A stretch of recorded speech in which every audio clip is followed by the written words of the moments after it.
What's going on, man? It's your boy Riggz. I just killed my interview with Next Up.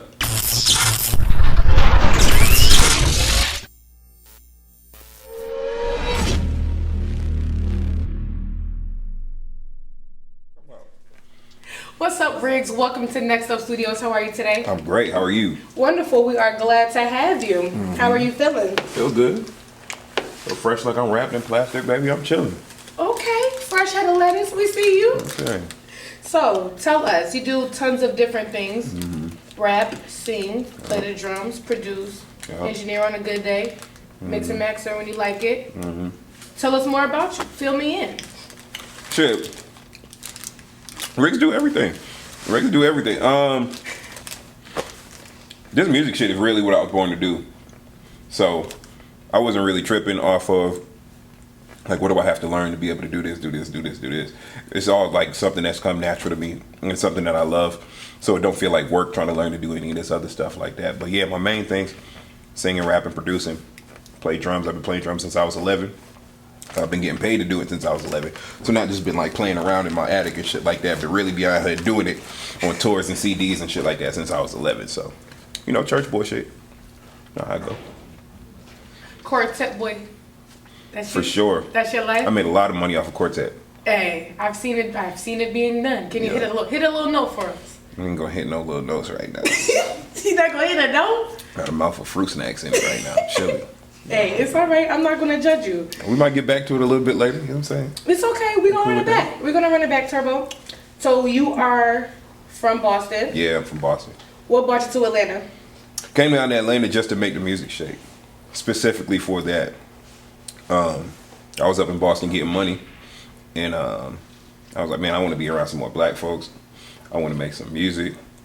I want to be where the music industry is, because I believe you got to be around the fire to get hot. So, I mean, I'm gonna go ahead and steal that for my next caption. go ahead, take it now. You got to stay around the fire to get hot. What is the music industry like in Boston? I know that a lot of people out there are doing a lot of work, but I don't see very many artists developing from there. Tell me about it. So, Boston, we lit as fuck. First off, we lit as fuck. We got a lot of artists who are really, really, really talented in Boston. The only thing is, it's not a lot of infrastructure that'll allow you to get your shit really going. Also, it's like not enough people fuck with each other in Boston to really be like, okay, this is the squad, and now we really gonna do it. You know what I mean? And I think that was because like our OGs was kind of like a little bit too old before rap really became what it was, right? So you think of Boston, you think of like Michael Bivins, and you know what I mean, and you think of Bobby Brown and shit like that, you know what I mean, and Benzino, you know what I mean, and shit like that. But you know, our OGs is a little too old to really pull us up to where that really had play. I mean, OGs that was really on the scene, they was a little too old to pull us up and shit like that. But you know, I think we got a lot of music now. Niggas like Stiz is putting on, you know, other people putting on in the city and shit like that. But Riggz gonna make that shit jump. Well, yeah, I know it for sure. So your album, Adult Swim, has been doing pretty good. Yeah, we've been doing How was the process of making that? Adult Swim, that was like a really fun album to make. I had a lot of time. I spent a lot of time enjoying the process of making that album. A lot of time, you know, music shit can kind of get fucked up and you start feeling pressure because of the expectations that you put on your music. But I had a lot of fun making Adult Swim. So like I really took my time, like feeling what I was feeling at the moment and writing about that and being like, okay, well, cool, I wrote this, but it could be better. So I'll go back in, I'm like, that shit not edgy enough. Let's write how you really feel. You know what I mean? Because like there comes a point when you're making music and you're a normal person as well. You're not a superstar yet, so you kind of gotta be like, all right, I want to say this in my music, but it's like, all right, well, I'm gonna need this job on Monday. So if I say this, I might not necessarily be able to go back to that job. Or if I say this, how's my girl gonna feel about me? Or how's my mom gonna feel about it if I say this shit? Blah blah blah. But like, there was a certain freedom that I felt when I was making Adult Swim, and like I got a lot of demons out on that album. So yeah, I mean, I felt good about that. You're pretty fluid on your album when you transition between rapping and singing. How do you decide what you're gonna do on what songs? Shit, really be a vibe, right? So I produced a lot of Adult Swim. I produced half of Adult Swim, and my boy Juice. at Juice Guy. I produced the other half of it. He also engineered the project and stuff like that. That's my business partner, my homie. But like as far as the tracks where I was singing on them, most of the tracks that I was singing, I produced, right? So it really starts with a melody. And so I'm sitting at my workstation and I'm like playing keys and stuff like that, and I start feeling it out and I'm like, oh shit, this is making me feel some type of way. So before I could even lay the drum tracks in, it's like I'm like, whoa, like this is what the song's gonna sound like, you know what I mean? And so it helps me get that vibe. So I know like certain minor chords and certain chord progressions is gonna bring out a certain part of my soul. And so, you know, sometimes I'm like, yo, like I'm a loving ass nigga. I love women and I love them and I ain't ashamed about it. I love women and everything to do with women, specifically black women. Shout out black women all over the place, you know what I'm saying? Yeah. Black and the berry, sweet of the juice. But I love women, and so they make me feel a certain type of way. My nigga Prince told me to rap about what you know, and that's what the fuck I know about. So, like, things with women. Like, when I love a woman, when it's fuck a woman, when it's, oh, you got me in the friend zone, kiss my ass, I'm out of here. You know what I'm saying? It's like, yo, it really just be all of that. So, it just come from, you know, what I'm feeling at the moment. And if I ain't feeling it, I ain't doing it. So you got the chance to work with T-Pain and Big Crit on your album. Mm-hmm. How did you fall into the plays? Shit. You really need money to make shit happen, right? Niggas be thinking, oh, I'm so ill, like I'm gonna just run in and have this opportunity and niggas gonna fuck with me because I'm ill. It's like, you could be the illest nigga in the world. If you ain't got no bread behind you, bro, I'm not even hearing this conversation. You know what I'm saying? Or you might meet a nigga and be like, yo, can I rap for you? And I'd be like, yeah, go ahead, rap for me, bro. You can spit the illest 16. You can fucking spit Nas's best 16. And niggas gonna be like, that's dope, bro. Good luck with everything, bro. I'm gonna be looking out for you. And it's like, yo, it's like word. But when you ready to talk about it, you ready to put some bread up, then we can make these features happen, and then we can make X, Y, Z happen. So, you know, niggas gotta spend a little money to get what they want. It's really an investment. If you ain't willing to invest, you ain't really gonna make it. Well, it was a good investment because you did a mini tour with Big Crit. You opened up for him a few times. How was that experience? That shit was dope, man. We was all in these cities, and people was just really fucking with us in those cities. So now, like, I got a bunch of followers who's like keep up with me from those cities and stuff like that. You know what I'm saying? And it's really a good thing. It really just, most of all, like, it really shows you how expensive shit could be on the road and how tiring it could be. Like, so you think, oh, I'm about to go on tour and everything's sweet, but you don't know what it means to like travel to a new city every day and check in and pack your shit up every night from the hotel, go to the next city, unpack your shit, pack your shit back up. Even if you live out the suitcase, it's still trash. Because it's like you got one sock over here, you got one sock over here, you got to change. And if you in a rush, it's like you're not about to neatly take out the shit that you about to change into and put the other shit back in. It's like, nah, so you're going to have some shit all over the place. So it's like moving hotel to hotel and like you don't really got no time to smash no cheeks really on the road because you always moving. So, you know what I mean? It's not as ill as you think it is. That's why sometimes bitches got to get bust down on the bus. On the tour bus. You know what I'm saying? But that's a story for another day. We can talk about that a different time. Speaking of your love life, what are you doing? Are you chilling? Are you on cruise control? Or, you know, Valentine's Day is coming up, you about to bag one? I belong to the streets. Oh. I belong to the streets. No, I'm chilling right now. Nah, you belong to the streets. I don't belong to the streets. You know what I'm saying? The devil thought he had me. I better run.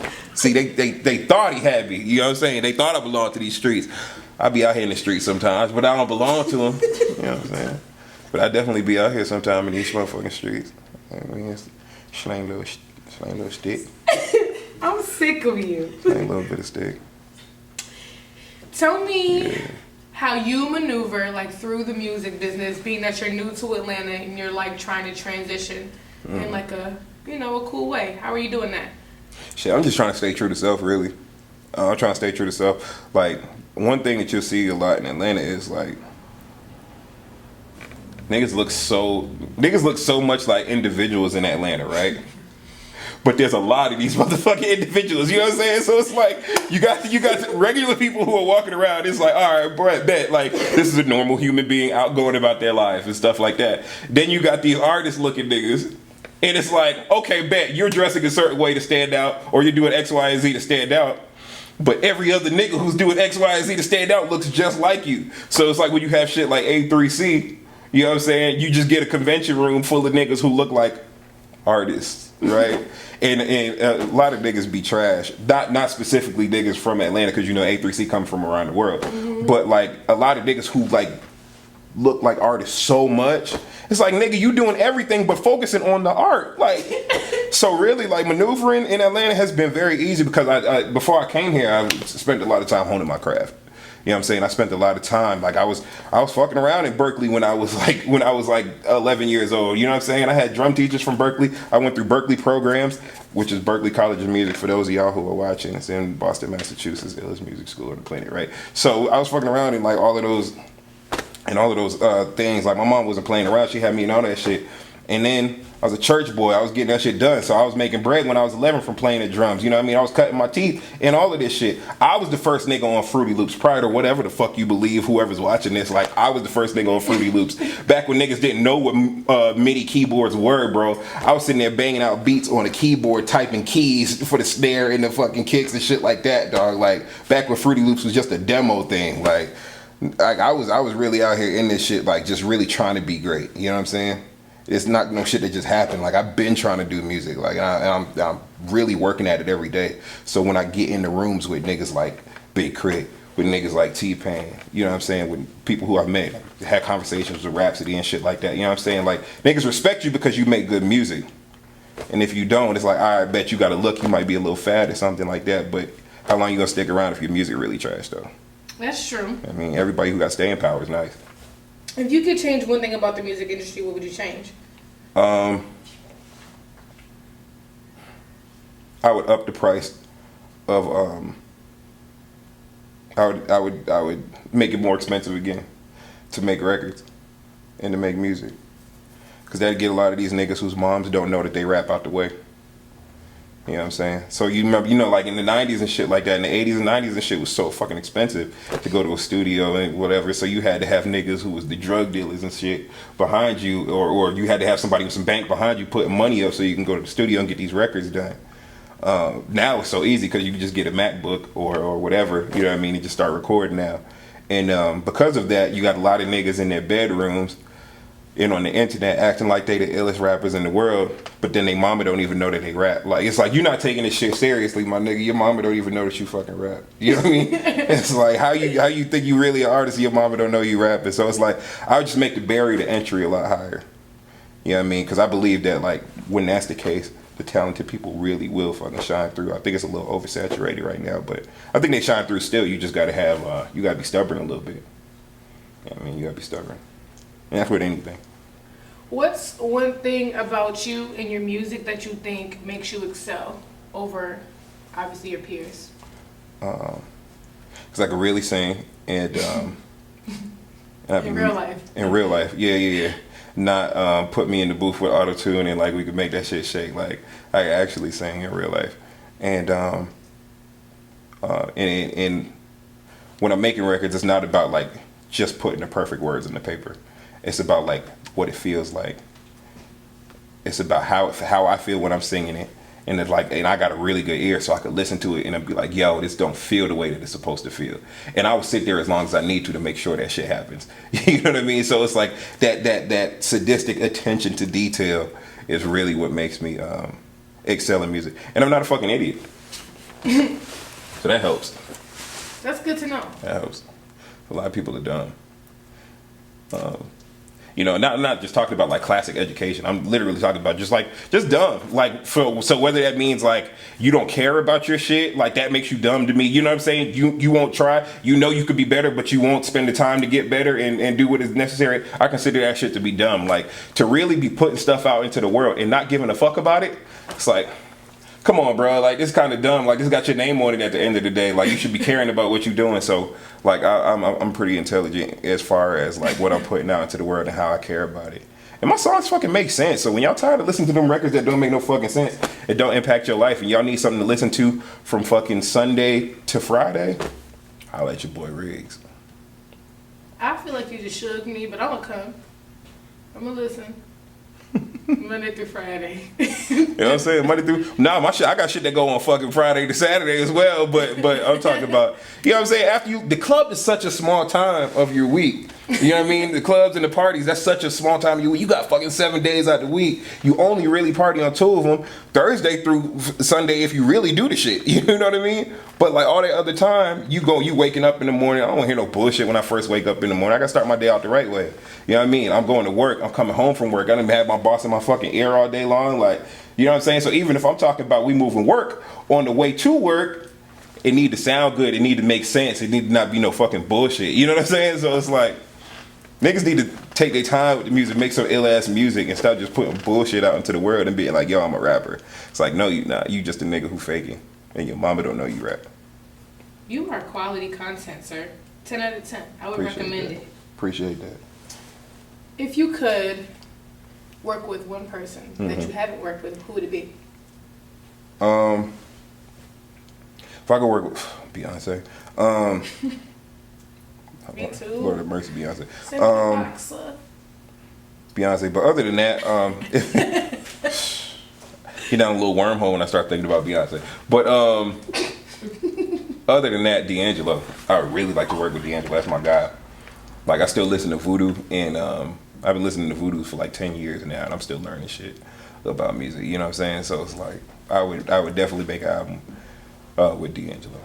Honorable mention, Jay-Z. I think that would be a good collab, to be honest. The soulful vibes, bass, oh, my spirit. D'Angelo kind of ratchet too, so like niggas don't know. He a little ratchet on the low, so. Who don't know? They know. Niggas be like, oh, I know D'Angelo, and they only know how does it feel, right? You know what I'm saying? But like niggas who really know D'Angelo and then the other record, they know D'Angelo a little ratchet too.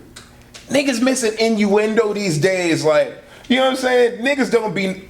So the song Brown Sugar, everybody thinks it's about a woman, it's really about weed. You know what I'm saying? So it's like, it's really about smoke.